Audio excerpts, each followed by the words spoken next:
Alrighty, welcome everyone. I'm Teeaboo and I am here for Mob Psycho 100 Season 3, Episode 5, and Mob is rocking up to confront Dimple because he's back on his bullshit. I'm expecting fireworks. I'm expecting an explosive, action-packed episode with themes and ideas and arguments to really back it up, and I'm curious whether there will be a shakeup, something unexpected. My sort of baseline expectation is that Mob walks in here, gives his kind of stoic lack of emotion. I'm just dedicated to my normal everyday life and I don't really want to do this stuff. Dimple, you're really messing up and messing with other people's lives here. Let's not do this.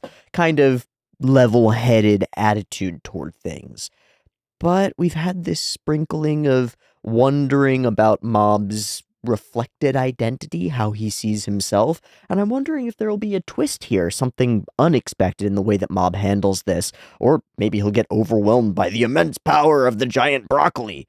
I don't really know, but I would love for there to be something that I don't expect here, and my second choice for how this episode would go is that it's exactly what I expect, but it's played out and stated.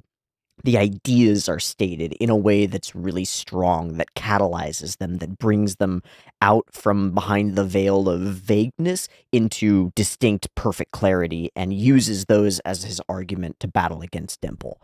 That's my whole spiel here at the beginning. We've got a fight lined up, I think, at the very least, a verbal argument, but I bet it's going to expand way beyond that. And I'm really excited to see what the show does. We've had some cool shit with the Demon King army stuff. We've had some cool stylistic mob animation stuff, but we haven't really, kicked into gear for Mob Psycho, you know? And I'm looking forward to it. I hope it's really cool. So, with this confrontation between these two, and with the attitude of Dimple being like, come join me, Mob, we'll rule together, I have something that I want to draw, and hopefully it comes across well. We'll see. Gonna pull down the camera and get to it, and then we'll get right into the episode. Oh, I didn't have... Duh. I'm so far into this now. Fuck.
Okay, that... Oh, wow, on camera that looks way better. That actually looks better on camera than it does in person. Kind of clicks. The face actually pops out from the edge. I wonder if I put a little bit of shadow here, if that's going to improve things significantly. Let me do that really quick.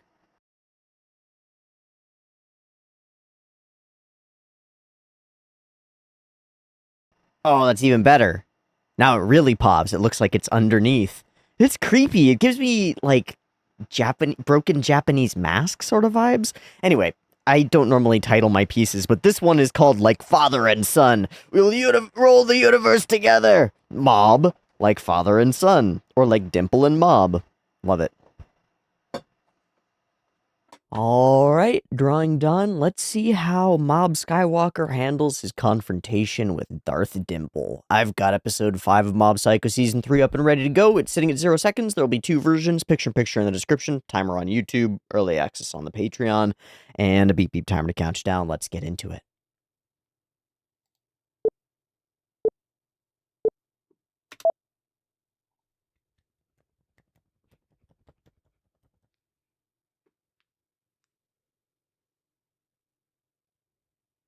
Mm-hmm. Mm-hmm. Here's that gift you've been wanting, I think.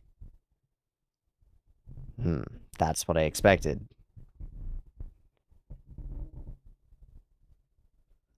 Okay. It's the divine tree!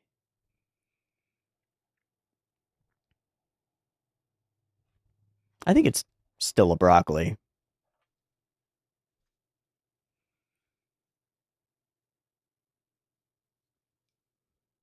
I agree. This is really bothering me.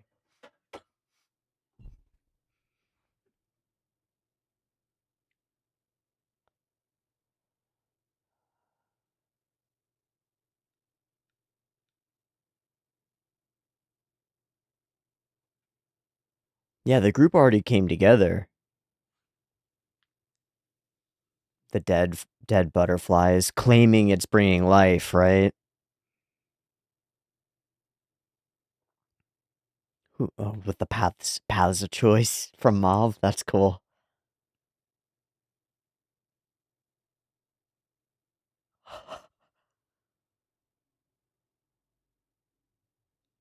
Now your life has purpose. Good. Fair trade, right? Whoa. This is a crazy space if we're gonna fight in it. Ooh, Teru.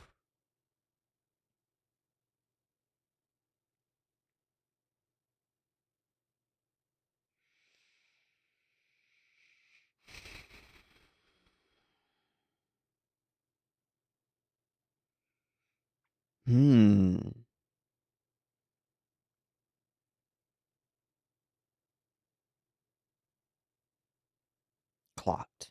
Man, Mob looked angry there. He looked actually angry.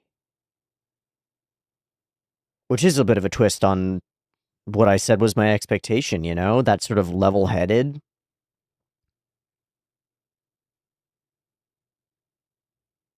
Dimple should know well enough by now not to push Mob. He's a dum-dum. Does he think he can convince him? Like, why else would he have all the clapping and stuff? That's gotta be, he still thinks he can convince him.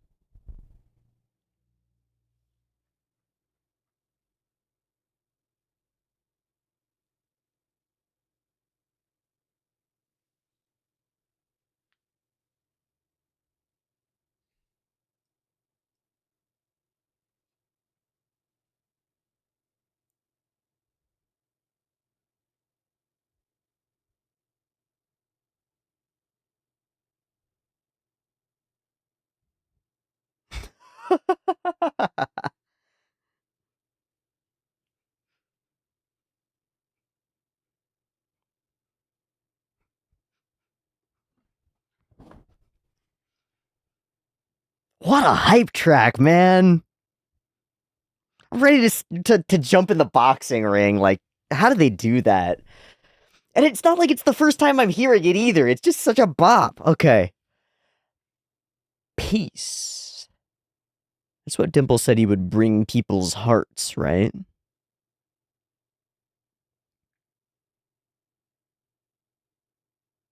No. Like father and son. Yeah, why do you need me? Oh, it's for you.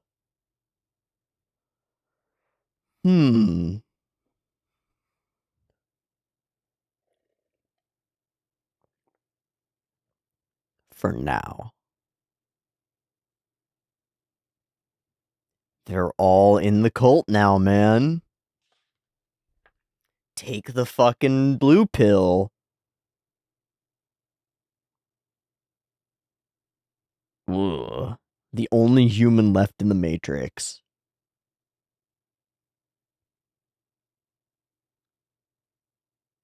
That's gotta add some percent, right? Oh, your family's never gonna come back.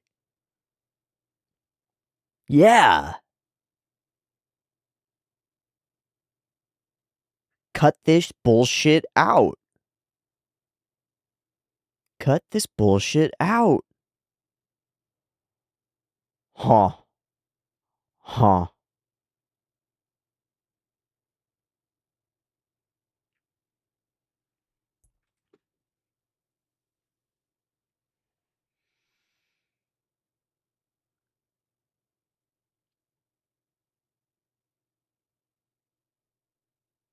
It was then?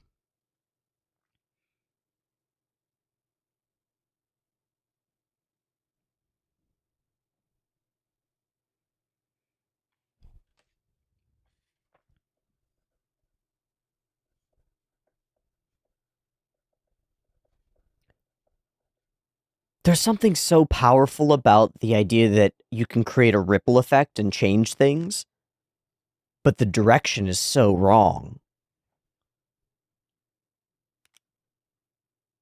You're breaking everything. You're destroying everything.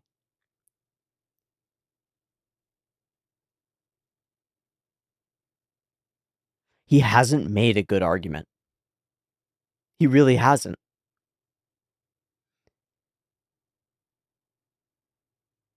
Like, Mob is right, but he hasn't expressed it. It's like watching somebody lose a political debate that they're right about. Everything that you want is totally the same, plus 5 minutes a day of. So what's so wrong with that?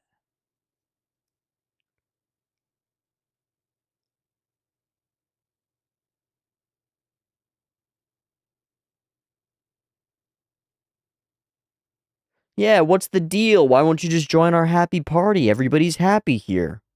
What's wrong with this? I mean, one answer would be consent.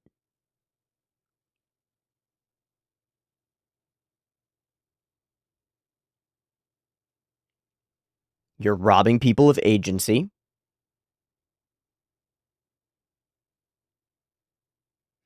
That's a false equivalence.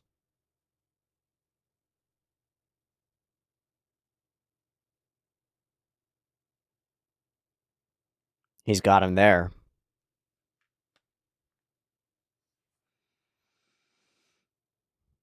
My hand has been forced. Yeah, I like that answer. I like that answer a lot. No, he's been taken.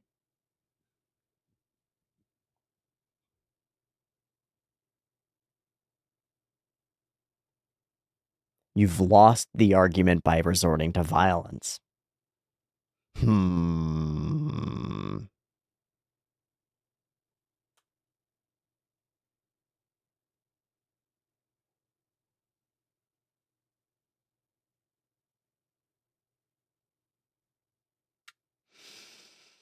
Wow, what a weird manipulative threat.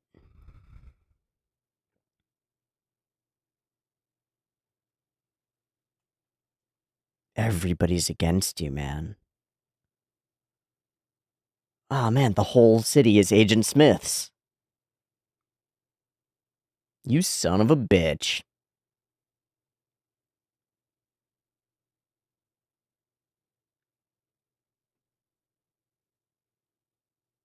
But that's nothing. No thanks. No thanks.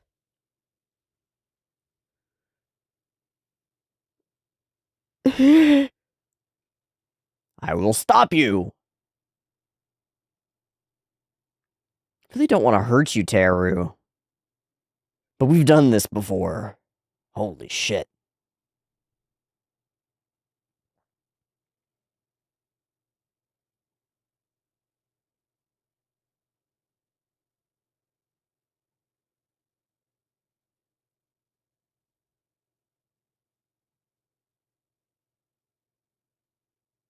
I found another important thing in my life.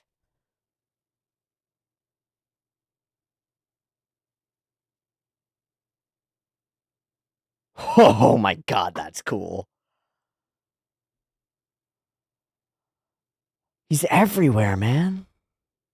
Oh boy.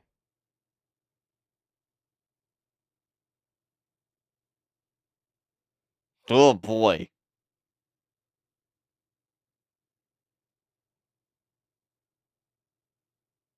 So it's back and forth. He's able to channel that power into his followers and grant them abilities? Hmm.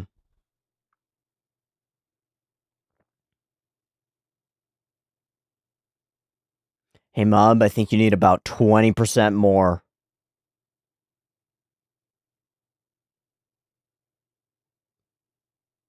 What a cool, vast space. It feels so otherworldly and weird.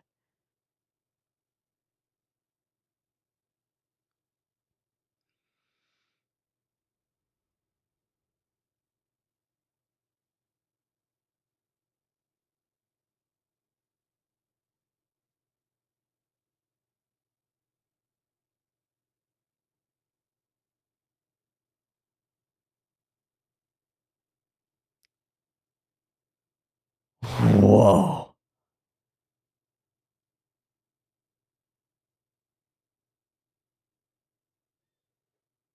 Oh, fuck. He's just gonna blow a huge hole in it, huh? Okay, we're up to 89. We're getting there.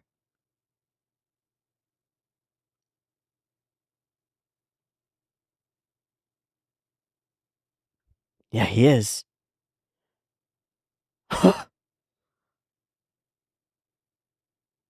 Okay. Okay, that didn't do much. Oh my fuck.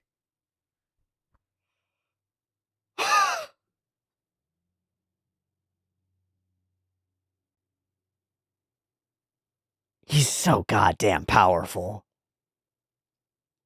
Yeah, shadow clones, giant dudes, they're all broccoli, man. It's nothing. But I do feel like this is going to turn the other direction. Unless he goes 100.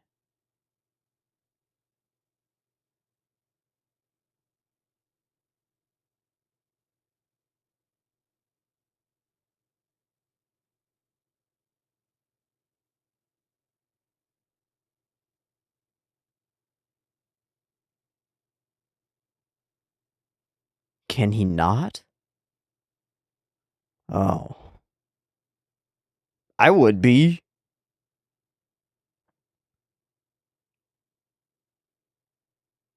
That's sad to realize.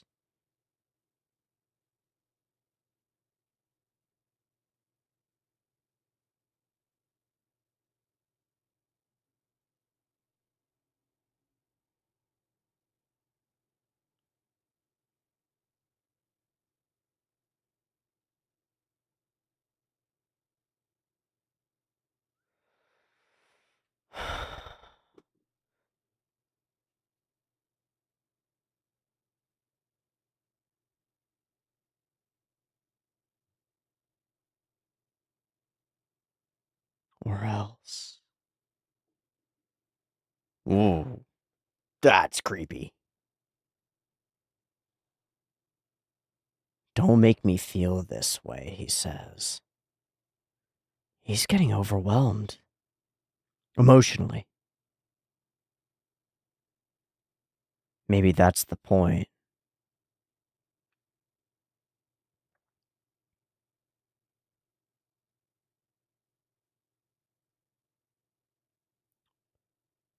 The roots? Shit. Shit, shit, shit, shit.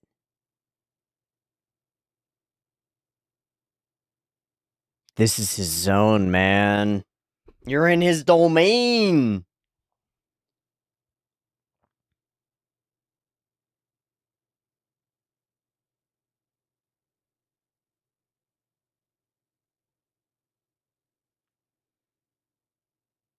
Hmm.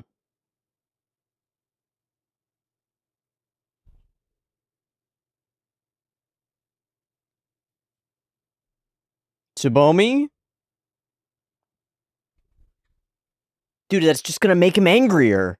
It's just gonna make him angrier because you're manipulating people that he cares about in order to make them say these things. It's never gonna work. Yeah, it's still going up. It's not going down. You're just making him fucking angry. But is that the point? Is it so that he can suck his power away? Is this all goading him? What if we take away Mob's powers? He's trying to push him to 100. Are we going to take away Mob's power? Is that what we're doing here?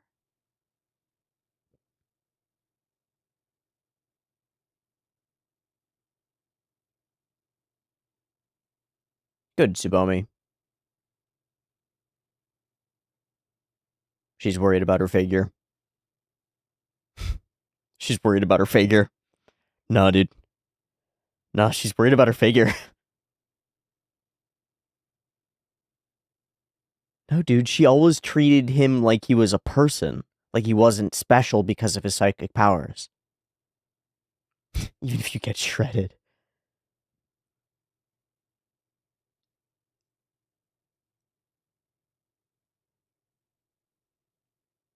Gross, man. Ew. Yeah, thank you, Mom. Wow, that's beautiful. Dude, he has untapped wells of power. But that's what I'm worried about.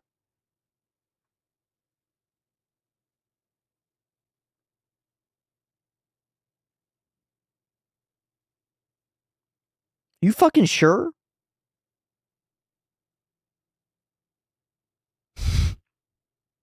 Puny God. Oh, puny God.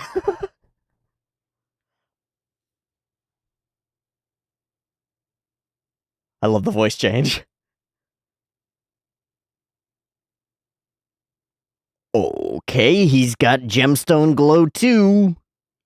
It's cool how his is more chaotic in its shapes than Mob's, which is very like diamonds. Oh, dead ass. Uh-oh. That's a stand.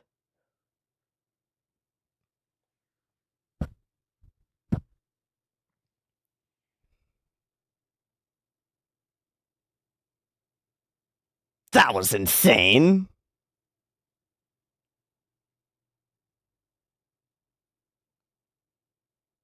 Insane. He's just getting angrier, man. If that's not Dimple's play, he is wrong. Oh, oh. You oopsieing, dude.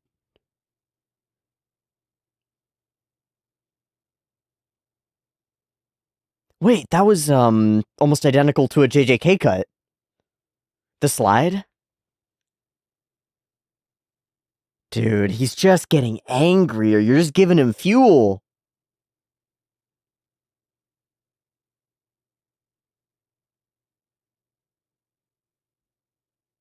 Yeah.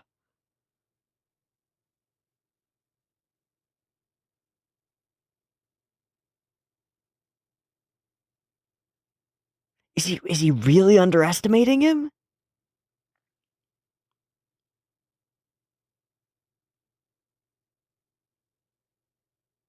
Hmm. So you've combined both now. Mental attacks. You're an idiot, dude.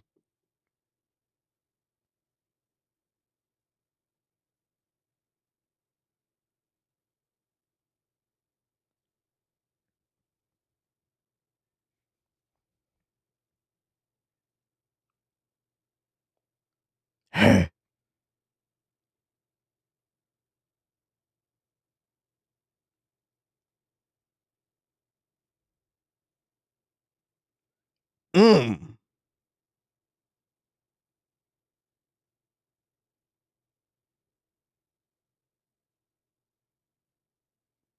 Hmm. Directly calling out his identity as wrong. This is not the real you.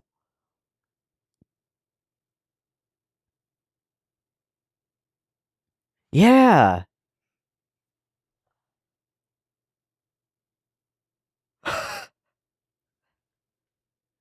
Okay.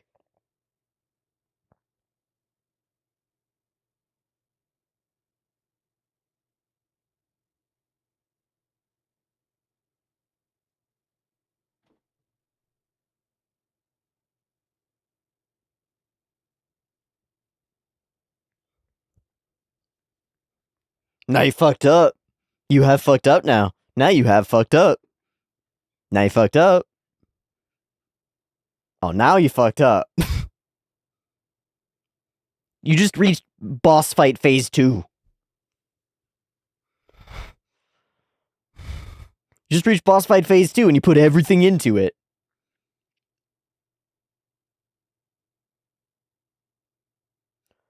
So he's saying, I'm still here because I have faith in you. Dimple, you should givu. Givu, givu.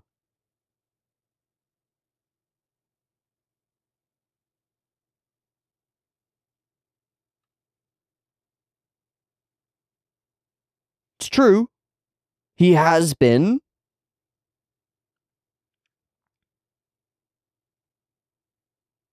Shit, man. He's terrified. He should be. It's nothing, man. It's hot air. Oh, the monkey shirt.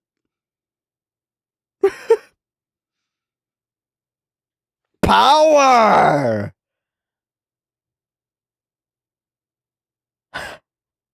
No, no, not the mental. No, don't destroy his mental game. Holy shit, that's the end of the episode? What the fuck?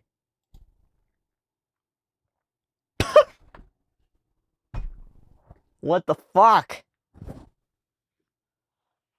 Wow, that was certainly explosive. Probably not an immense amount to discuss here. I kind of regret that I didn't give myself more time today for the potential of a double, because I didn't, and I don't have time to do a double. So we'll have to do next one next week. But it would clearly fit pretty well with this one. I just can't.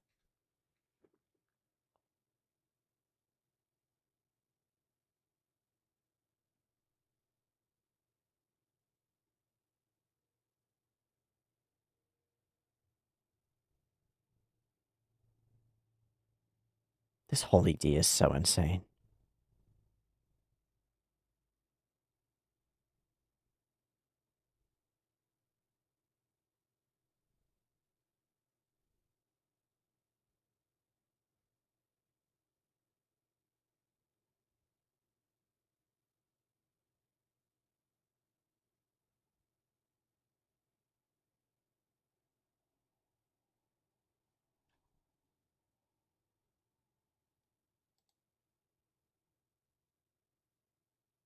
I'm in color.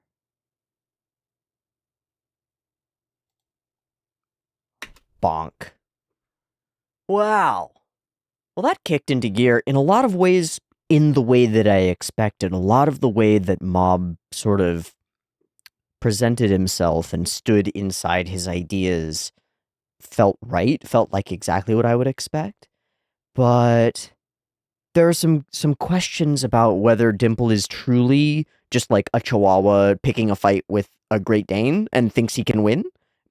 I have that feeling of like watching a friend fight a 280-pound dude at a bar and just be like, why are you fucking with this guy? Like, stop it. This is not going to go your way. And then continue to be like, oh, I could take him. I could totally take him. That's sort of the vibe that I get from Dimple, because we're on Mob's side in this and we've seen how far he can go.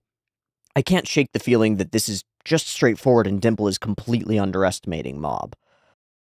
But maybe he's not. Maybe there's a plan here. Maybe he's actually thought this through, and I can't shake that feeling that there is something cool going on here. Something tricky and clever and manipulative.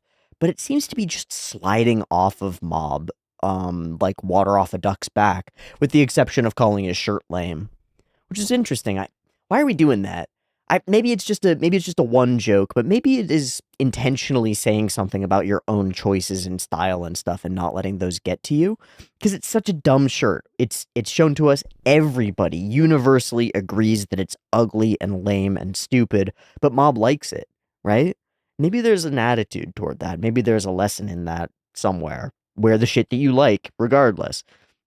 The flip side lesson would be, yeah, wear the shit that you like, but it negatively impacts the way that people interact with you, and so maybe conforming to a certain extent is worthwhile because of the trade that you're making.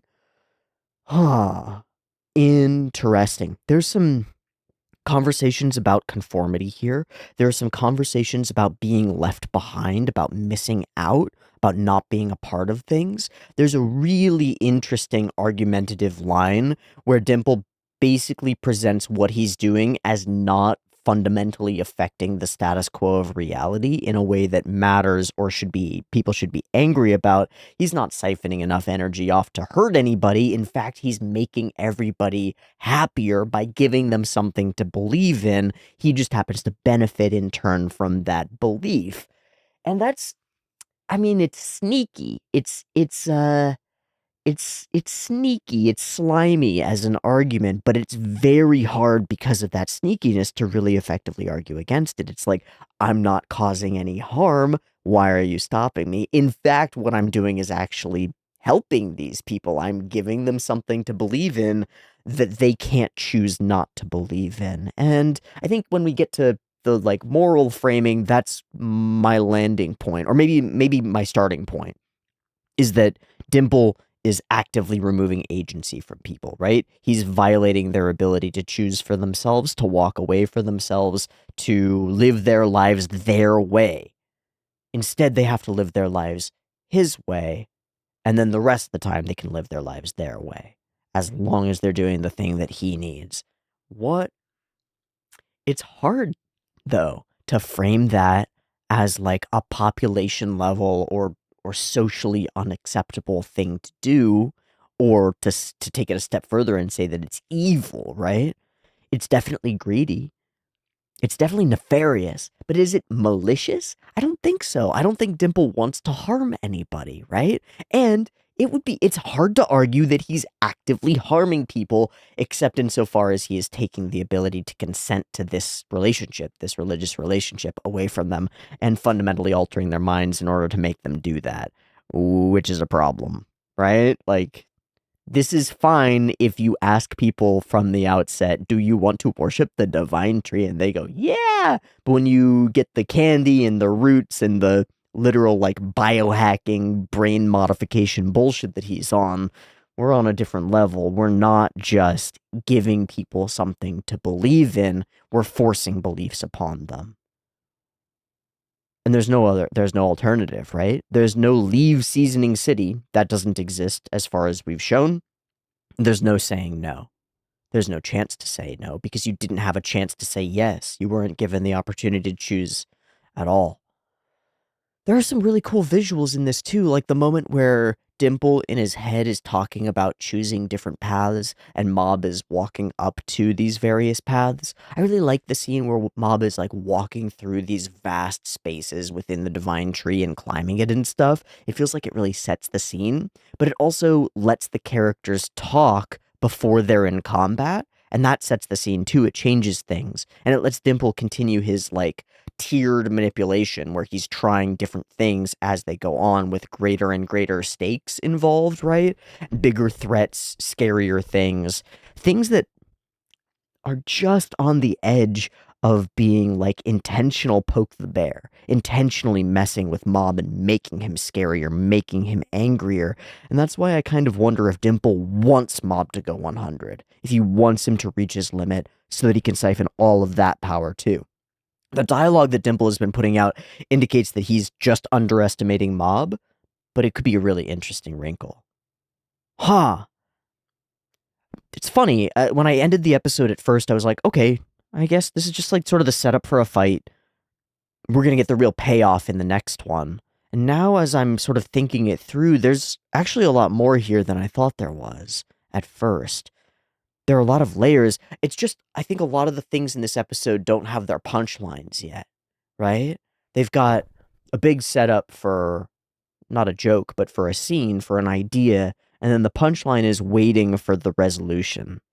Like the whole Tsubomi argument portion where he uses Tsubomi's affection as a lure for Mob. Like, ooh, if you were the big bad founder, you'd be in a position of power and authority, and maybe you could do some weird fucky shit, and Tsubomi would like you.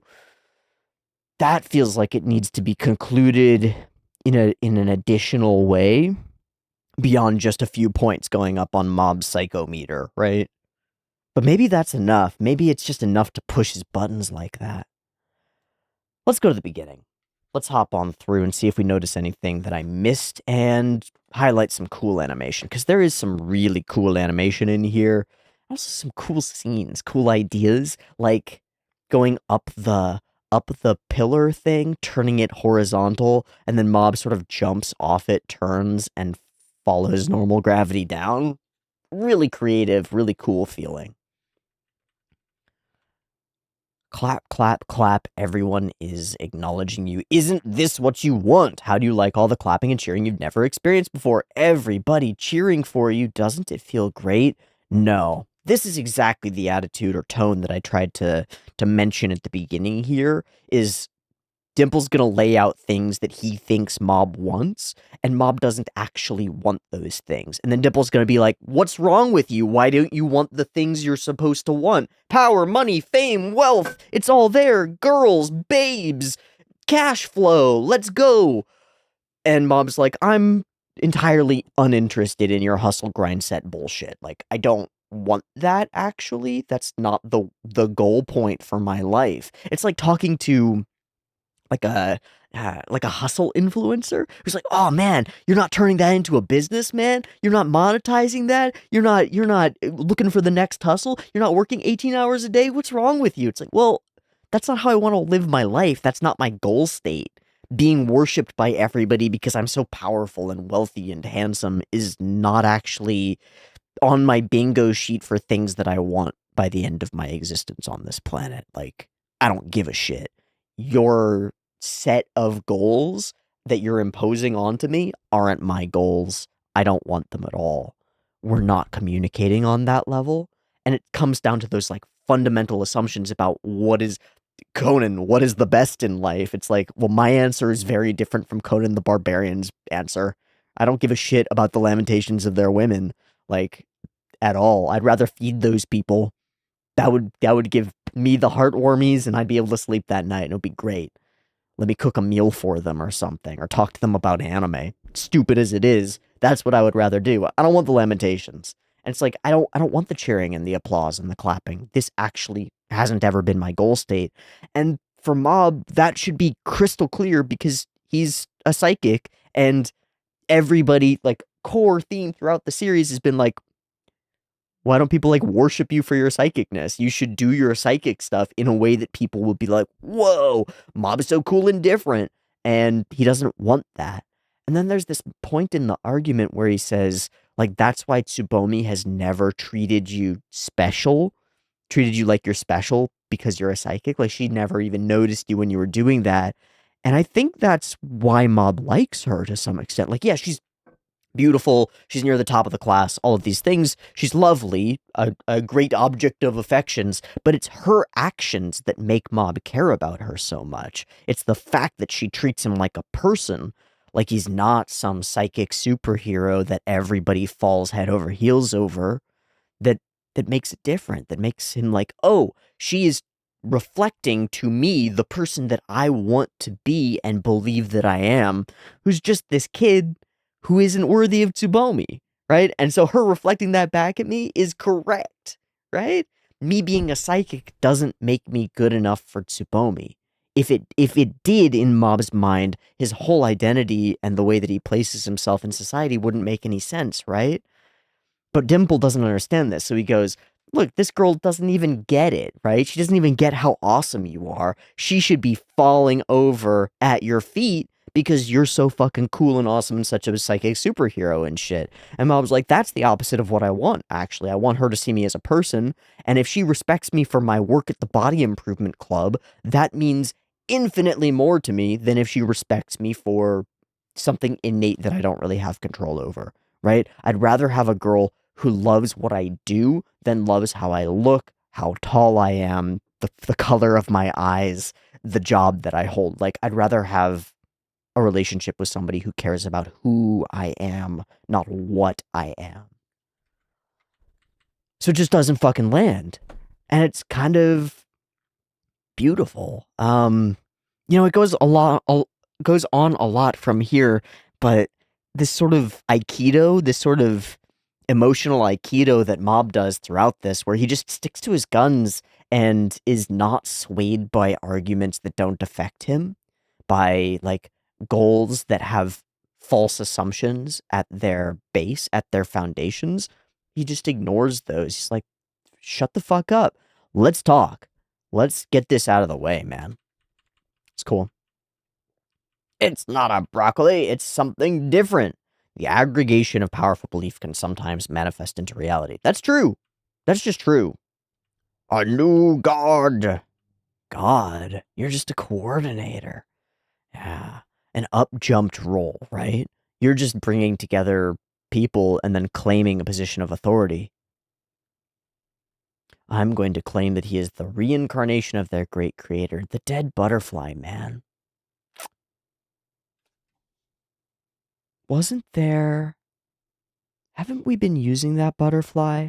Did we use that butterfly near Tsubomi? I thought we had used that butterfly recently. Something about it laying dead there sparks something in my mind. I'm not sure. Okay, I will lead the people down the right path and give their hearts peace. And peace is our episode title.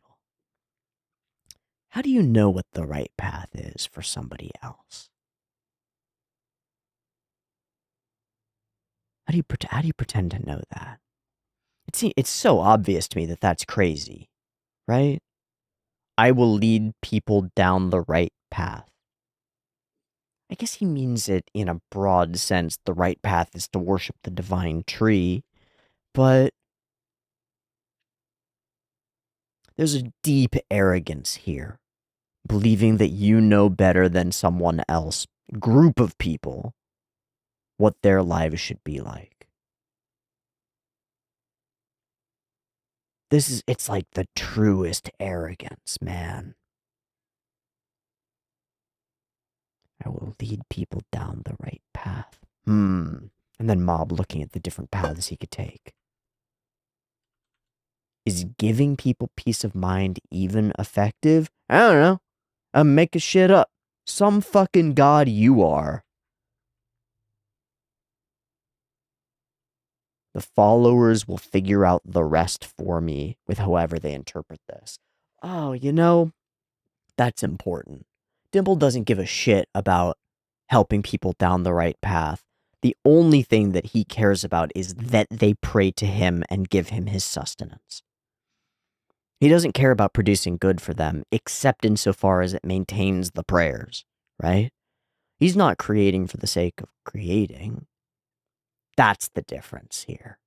That's like the rub. What he's focused on is his extraction.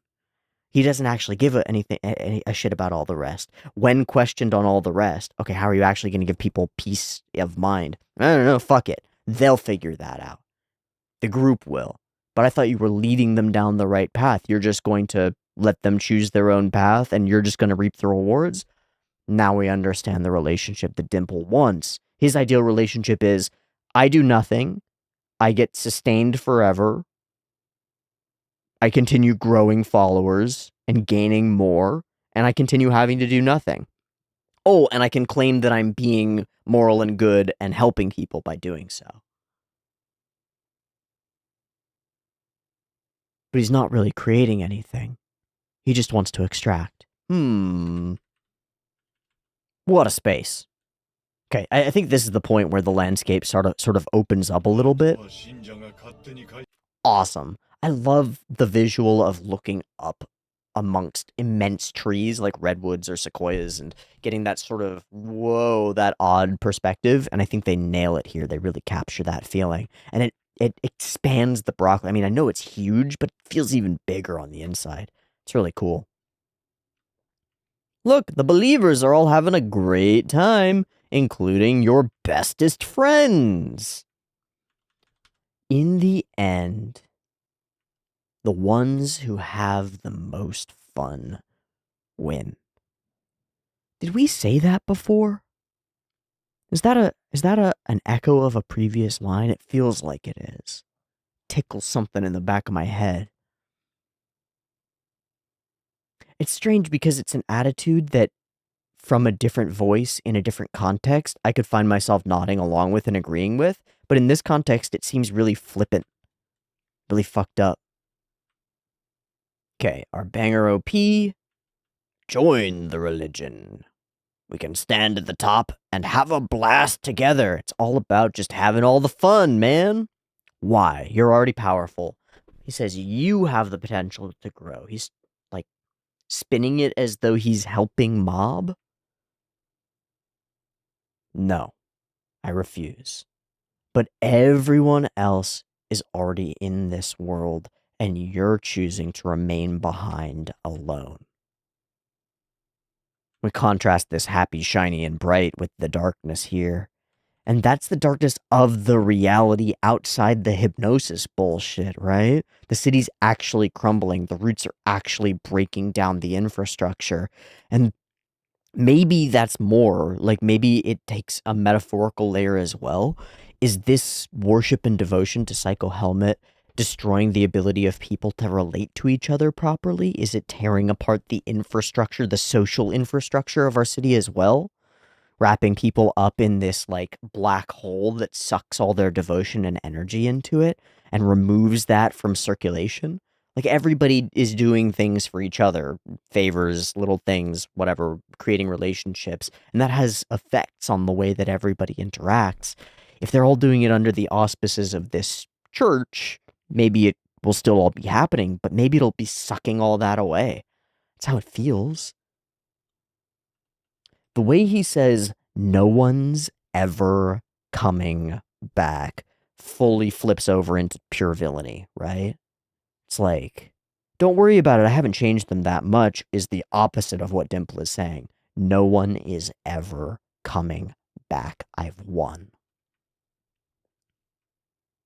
Shut the fuck up. You're just brainwashing them. Are you mad? Yes. Yeah. He's willing. He tells them, physical contact or exposure to the masses. Oh, so Reagan, he got inside his mind just by overwhelming him? Wow. And then comes the spread. That strong feeling of faith, catalyzing belief in one person, doesn't just affect one person, it affects all of their actions into the future forever, which in turn affects everyone that they act toward or near. It ripples. And anyone that they speak to, if they speak to them directly about what they believe, can spread from there. We see this happen with religions. We see this happen with, like, social ideas, movements. It's a powerful thing. It's something that I cherish about humans and our ability to communicate, is this ability to spread a strong feeling. But we see when it's done in bad faith that it's a very powerful tool in the hands of people who are nefarious, right? Dimple is relying on this ability of humans to spread ideas, to spread his own and gain more power and convince more people and bring more into the movement. And it's a dark picture, but the flip side is that if you can stop it, if you can create an opposing ripple, that will ripple out too. It seems like if we go a little bit further, we could say that the actions of each individual person within Seasoning City and their choice whether or not to believe in the divine tree, if they were given a choice, would matter. That is, each individual's actions and choices matter. They affect the people around them, those affect the people around them, they ripple out. And it's like, yeah, duh. But how much does that really change reality? And it's like, maybe entirely, maybe completely. Maybe that's the tool that we can use to battle back against this sort of thing. Soon everybody in the world, and I will become a god. Do you really not understand? You're just breaking shit. Ah, well, whatever. We can rebuild it. And Mob jumps to threat, right? Violence. And then Dimple's gonna call him out on it. Say you lost because you can't argue against me, essentially. Whoa. This isn't like you. You're being very sentimental and narrow-minded, which is weird because I agree with Mob, but I think that Dimple is right here. I think that Mob hasn't made a strong argument. Not one that I can see. You call it brainwashing, but it's not. They're not goose stepping together or anything. They just believe in this. That's the only change. They're not going to change their feelings about you. Oh, and then immediately after he says, but Tsubomi might change her feelings about you because you're the founder, right? It's fucking brainwashing, dude. You are wrong. You'll feel all this happiness. It'll all be great. Just join the cult. What the fuck is your problem? What am I doing wrong? You're playing dirty. You're controlling people's hearts with your power. They can't defy you. You can make them do whatever you want. He has an argument against this, but this is right on. Mob is 100% correct. I think the strongest foundation is you're removing agency from human beings. You're taking away their ability to consent to what you're imposing upon them. That's wrong. That's wrong. He says, well, so do governments, right? We live in a world where there are laws and social norms that can't be defied to begin with, but those are collectively created, right? There's an argument that you don't choose to be born into a culture, right? And to adhere to its cultural laws, or to be born into a country and to adhere to its national laws. So you get born as a baby and you've been brainwashed into not murdering people. Ah! It's like, okay, yeah, no, that's an imposition on freedoms, 100%. But that's a collectively decided by a group imposition on freedoms that has been run for a while, and while they're unlikely to be used, there are ways to overthrow that, right? It's not literally wired into your brain as like, I cannot turn against this thing. You can go and kill somebody. You can go and buy a gun, buy a knife, kill somebody, and then you'll face the legal consequences for it. But it doesn't prevent you from having the thought. It doesn't control your literal mind, right? And it's not at the behest of one person. There's no Jimmy Two Shoes who's like, I decide what the law is in this here country. It doesn't exist, right? But Dimple wants to say what I'm doing and what that is are the same. It's a really weak argument, but it sounds strong on its face, and that's where Dimple's playing dirty. He's really slimy in his arguments. He acts like this. He presents this as though it is a perfect counterpoint to the opponent's argument, to Mob's argument, and rolls from there as though he's answered it. Which, if you don't call out the fundamental flaws in his retaliatory argument, you just let that slide. Somebody watching this debate go down might think, well, he had a point, but then he counterpointed, and so it's even. When Mob had a point and Dimple had a bad point, and we should dismiss Dimple's point and ignore it in the shakeout, right? But we don't do that. Very often we don't do that. It really reminds me of watching political debates. It really does.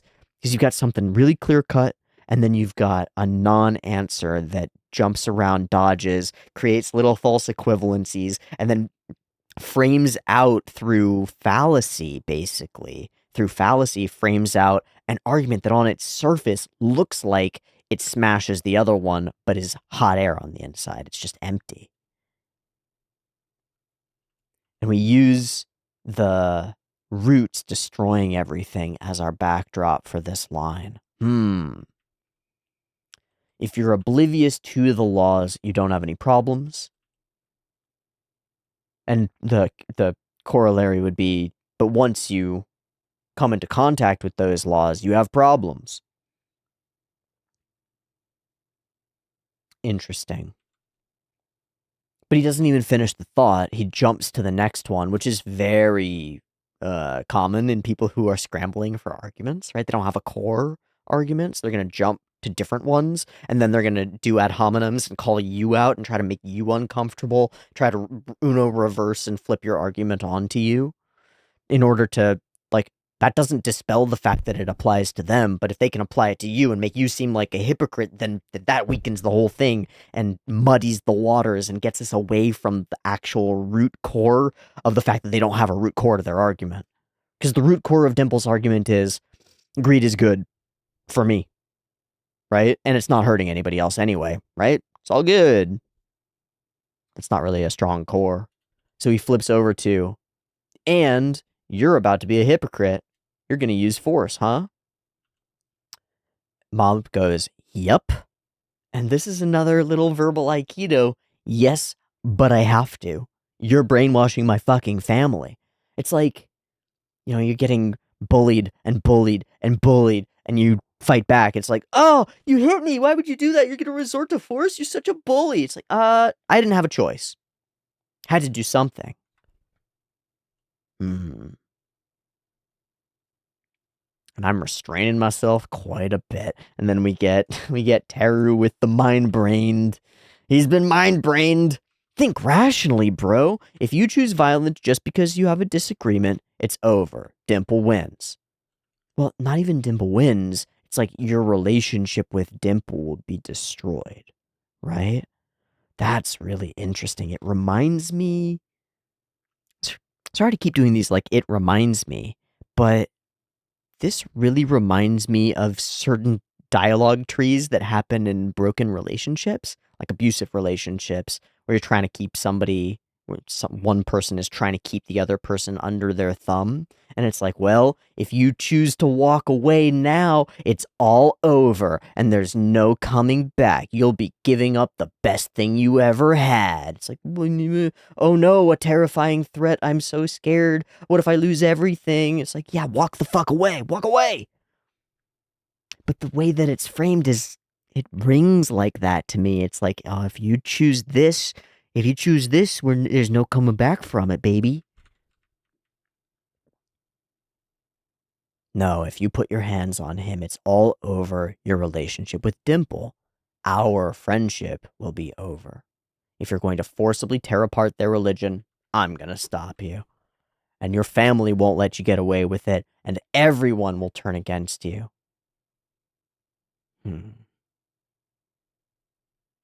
Even if you don't, and he's done talking. Done talking. Let's talk face to face. Well, you'll have to deal with me. And he is filled with godly power. This acceleration is awesome. We're going to watch it really quick. Whoa. Whoa. Just whips through. Lands. And then as he slows, we perfectly center horizontal and smash. Ah, the timing, the light show, the field. It's awesome. It's really cool. I'm not controlling him. I've just gained another important thing in my life.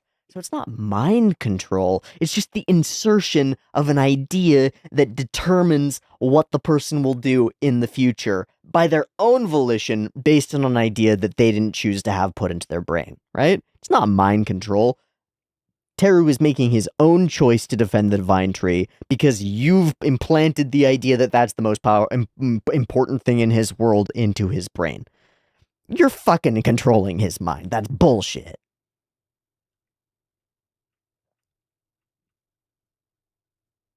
Sorry. But he's wrong.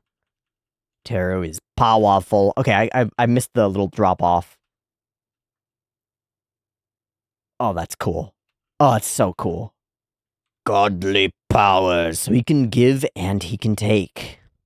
There's something fucking wrong about the roots. And we get this awesome visual for it. Wow. This is clearly the paint on glass person who did the ED and a lot of the monster stuff. It's, oh my god. What a nightmare. These roots are dangerous. And it's like, this is Teru's. These are Teru's eyes, right? He's not controlled at all in this moment. He's in awe of Mob here, and it feels like he's really there as he gets blown away. Hopefully Teru will be back to his senses. That would be my real hope. And then boom, big guy. I think that the animation around all the various mini psycho helmets, and then the giant psycho helmets, and the piling on, and the it's really cool. It's fun. The scale really comes through, which I don't really know how you manage that. But the scale really comes through. This feels like an enormous, gigantic psycho helmet dude. And then it warps and turns into all these other ones. That's a lot of drawing. Just to draw all the little intricacies of all the little root structures and shit on these guys. It's a lot. And it really isn't working, right? It really isn't hurting Mob. It's just pushing him closer to 100, at which point I start wondering if that's the point. Why haven't you come out? Could it be that you're scared of me? And there's a sadness to this. Like a realizing that your friend is afraid of you. That's scary. That's sad. Is that why you're throwing these mannequins at me? Are you afraid? Are we going to continue? Enough. Enough. Don't make me feel like this. Back and forth. Don't you get it, Dimple? Don't you get what you're doing? Please come out. And he says, or else, and I don't know what the or else is. But Mob is panting and gasping, and it's because his power is being drained away, but it feels more emotional than that. It's a really good plan from Dimple, though. Lure him in, take all his power. I want to see this broccoli bloom. It sort of pops into existence. That's cool. Your biggest mistake was defying me. If you won't listen to me, I'll have her tell you. You know? You fucked up. You just fucked up. You get so serious, as though, see, he should have known, man. He should have known. You've got no chance with her. So Dimple went from claiming that he was trying to help Mob to just shitting on him.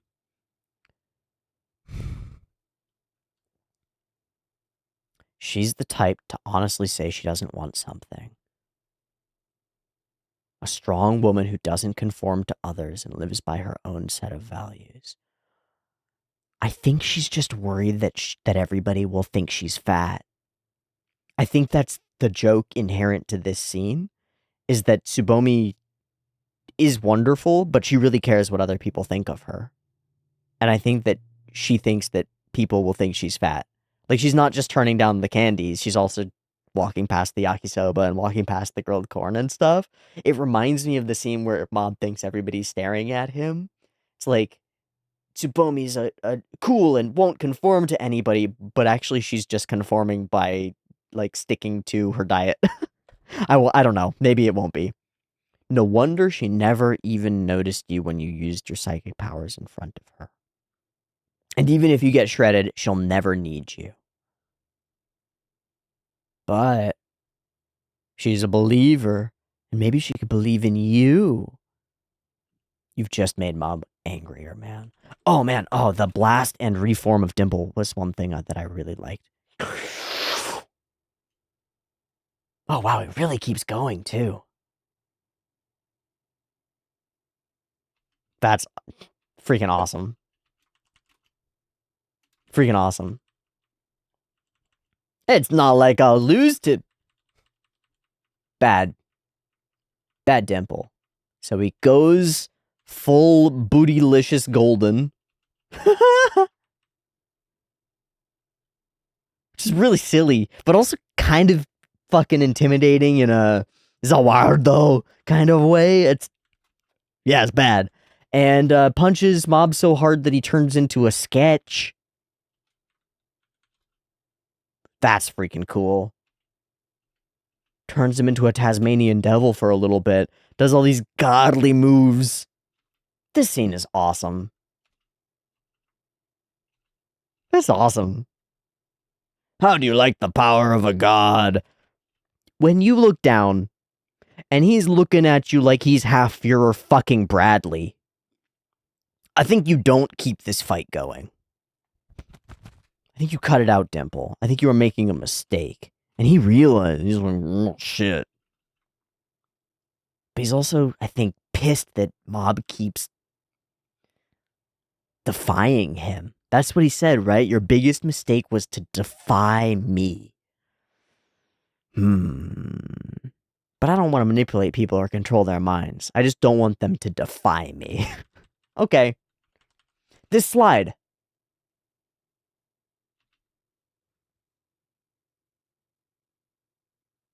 There's a particular oh no. There's a cut in JJK. I'm gonna go find it. There's no way I find it. Oh man, I have no idea. It's so familiar to me though. With the speed lines and the flow of it. Oh man, I feel like it's 1-1. Maybe I'll find it in the Sakagabura portion. Fucking Robert Psychosis 100. Okay, I was just going through the Sakagaburu and I decided I might as well pull it up on camera and go through it now. So pop up the things. A big portion of this chunk is Jordan Rear. He did this huge formation of Dimple and the smack and all that stuff. And then Vincent does the which is awesome. And then there's this portion which has basically everything, the big schmear 9 to 10, so right here is Uda. Becoming beams of light and then pummeling him down.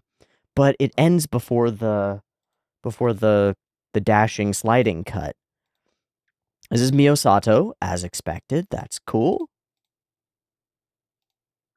Horiuchi, at least as a guess. Whoa. That moment where we transition from this side looking down to foop over is awesome. This is a big punch, but it's not the one I was looking for. This is Uda for the transformation. That's awesome. Has Uda done a lot of transformations? Yeah. Yeah, you can tell. You can tell because look, there's Gundam. There's Gundam. Okay, cool. Hiro Nagano. Oh, this is where we're really kicked in. Got that face. Oh, wait, is this it? Is it right here? It is! It's right there. Okay. It is here. Hiro Nagano.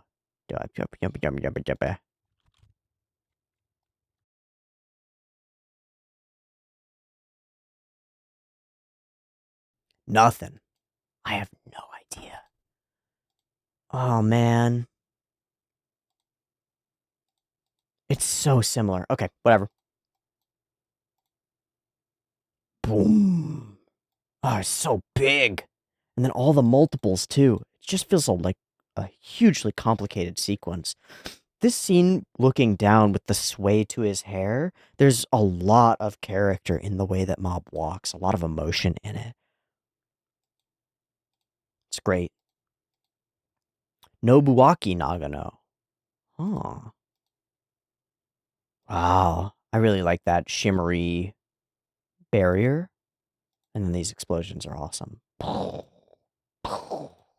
Cool. Grabbing dimples. Popping broccoli. Okay, I think we're in repeats now. Yeah, we are. Okay. I guess we should look through this one. Because it's fucking amazing. Like, really cool. So this person says that this is an interesting way of drawing smoke at the end, and they're right. It's like bubbly almost. Wow. I really like that expressiveness. This is a really cool sequence from Jordan Rear. The I'm a firing my laser has some awesome impact frames in it. It's like an eye. Ugh, cool. The way it glows across his whole shiny body. Wow. And then there's that smoke. It's bubbly. It looks like magma, almost. And a lava flow. Cool. And Vince Chansard. Okay, we already looked at this one. Cool. Call that for the Sakagaburu portion and continue on through our episode. Godly Sandbag. Very aware that this isn't enough. He's not invincible. That's your true identity? You can't be serious. Is that what you really think? Then you shouldn't be holding back.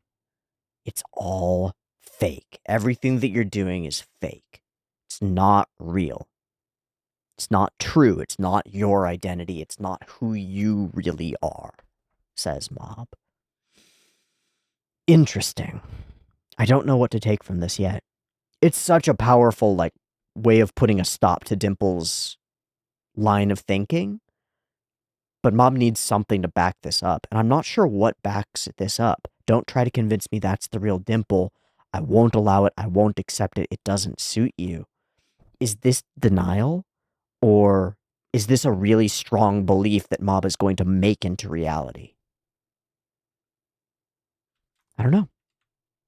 Grrr, who the hell do you think you are? You won't accept it? That is pretty arrogant, right? It mirrors almost the controlling other people thing that Dimple's doing. Don't go casually denying the thing I've been wanting so badly. I've wanted this the whole time. From the beginning, this has been my goal. And then, in a flash, he's actually really worried about him. And then he feels the pain, feels the rage, feels the power, and realizes that he might have just fucked up. A little more, and I really might lose all faith in you. He's really holding back. But those eyes, I just want to know how you really feel. Say something. He says, don't give me that. I was trying to take advantage of you from the start. And it's like Mob is requesting, give me something to believe in here. And Dimple is like, no, there's nothing. There's nothing worth believing in me. I've always been trying to take advantage of you. Why won't you get it?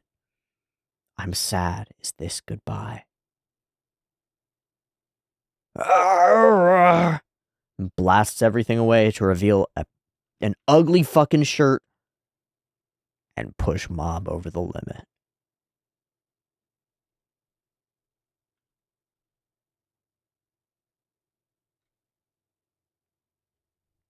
Okay. Mob Psycho 100 shares something in common with one of one's other works, One Punch Man, which is that the outcome of every battle is decided before it begins. Mob is unassailably powerful in the context of this show. We know, as an audience, because we've been trained to believe it, that things can go completely bad, but if Mob hits that number, the whole thing changes and things flip to go his way, right? That's just how powerful it is when he hits 100%. Will we shake that up? Whether we do or not, I think it's really impressive to be able to build tension around the meat and potatoes of the arguments that are underlying our fights, our battles, when we know that the conclusion, if things get to full no-holds-barred combat, is almost entirely settled in Mob's favor, right? If he gets pushed to this limit, he wins. So it is amazing to me and wonderful as an exercise in writing, I suppose, to create really dense, thematically resonant, important, relatable human stories with big conflicts that have their physical fight endpoint solved, set in stone. Mob can beat the shit out of Dimple. I'm pretty confident in that. I think Mob can beat the shit out of Dimple. But does Dimple know that and has made a plan in order to suck Mob's power away so that he can't? Or is he about to just get overwhelmed? And can Mob fight Dimple without demolishing his relationship with somebody that he cares about?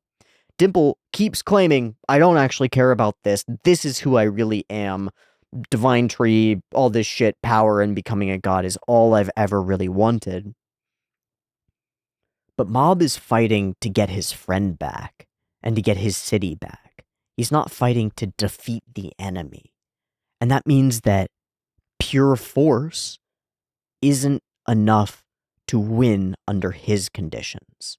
Just like how he's set his own conditions for life, his own things that he cares about, his own goal states, and is completely able to ignore the goal states that other people tell him he should be chasing. Like Dimple's like, you should be going after power and wealth and money and fame. And Mom goes, nah. The format of the show, battle shonen that it is like big bad guy threatening city, beat big bad guy, win, get girl, friends happy, yay. But what if the big bad guy is your friend? What if the goal state isn't, well, this relationship is over and that guy's bad now and I gotta beat him up to prevent him from doing bad things and lose my friendship in the process? Mob doesn't want that. Our show doesn't want that. Like, the flow of the show is against that idea.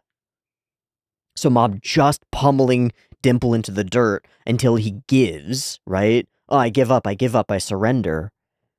Which is kind of what happened initially, right? Dimple was like, he realized that he's way outclassed and gonna get exercised. So he's like, okay, I'll stick around. I'm not gonna fuck with stuff anymore. I'll be good.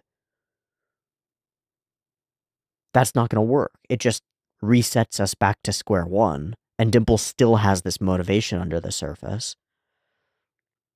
The only way that Mob can really positively affect Dimple over into the future is if they remain friends and he's able to influence the way that Dimple thinks through his own actions, not by trying to force them onto him, not even necessarily by trying to actively convince him, but just by living his life his way and proving that that can be done and that it's worthwhile. I don't think Mob wants to beat Dimple into a pulp here and get him to stop and be like, okay, I'll give up. I won't do the divine tree stuff anymore. Stop, Mob. Don't kill me. He doesn't want to win through fear. He wants to win through love. He wants to win through connection. And I want him to, too, because it strengthens his argument. It strengthens the idea that he's standing in and staying within. But it's hard. It's hard. One has created a really complicated problem. Your friend, who, importantly, you care about and are not willing to just dismiss, to just say, well, they're not my friend anymore. I don't like them. They did a bad. They have come, they've concluded a bad idea. Their mind has become warped by power or greed or fame or whatever. I'm not going to connect with them anymore. I'm going to distance myself from them, and fair enough. But then your ability to influence them and have them in your life and for them to have you in your life is gone. And it's just a loss. As Mob said, is this the end of our friendship? That makes me sad. I don't want that. Why are you doing this to me? Why are you making me feel this way? I don't want this at all. This isn't how this has to go. But you're forcing my hand. Dimple is forcing Mob's hand by doing things to the people that he cares about and to him. So Mob has to act. He has to fight. He has to prove that this isn't going to work. And he has to stop Dimple in a way that doesn't destroy their friendship. I think. Like, for the narrative of the show, I think he has to do it in a way that doesn't destroy their friendship. And I don't know what that could be. So I'm really excited to see how Mob solves this problem and finds the path through the forest. Finds the one road that leads to the right goal. Finds the golden path, if you will. Dune stuff, eh? Bathed in blood. Hopefully not that bloody. Yeah. But finding the one path that doesn't sacrifice too much, that doesn't lose everyone in the city, but also doesn't lose this important friendship, and doesn't lose Mob's connection with his own ideals. He has to be able to stay true to himself, help his friends get out of the loss of agency that they're currently in, and prevent Dimple from doing something like this now and again in the future. How will he accomplish those things? I don't know, but I think that he's going to by the end of this season, hopefully next episode. But if it does happen next episode, then I don't know what the heck we're going to do for the rest of the season. So maybe this will end up being a little bit more difficult than going 100, beating Dimple up, and he goes, I yield, I won't do this anymore, I won't become a god. I think it's going to be more complicated than that. I'm excited to see what one has cooked up to deliver on what he's set out here. Cool. Thanks for watching. I think we're going to wrap there. This is a cool episode of Mob. I thought it's so cool because I thought it was like, oh, this is all just set up. We're going to have more fight next episode and really conclude these themes. But there's a lot here. There are a lot of ideas unspoken and underlying the arguments that are stated in a way that's really cool. It's like clever and it all fits together. Okay. Thanks so much for watching this week's episode of Mob Psycho 100. I look forward to seeing you on the next one, either on the Patreon or right here on the YouTube next week. Thanks for watching. Much love.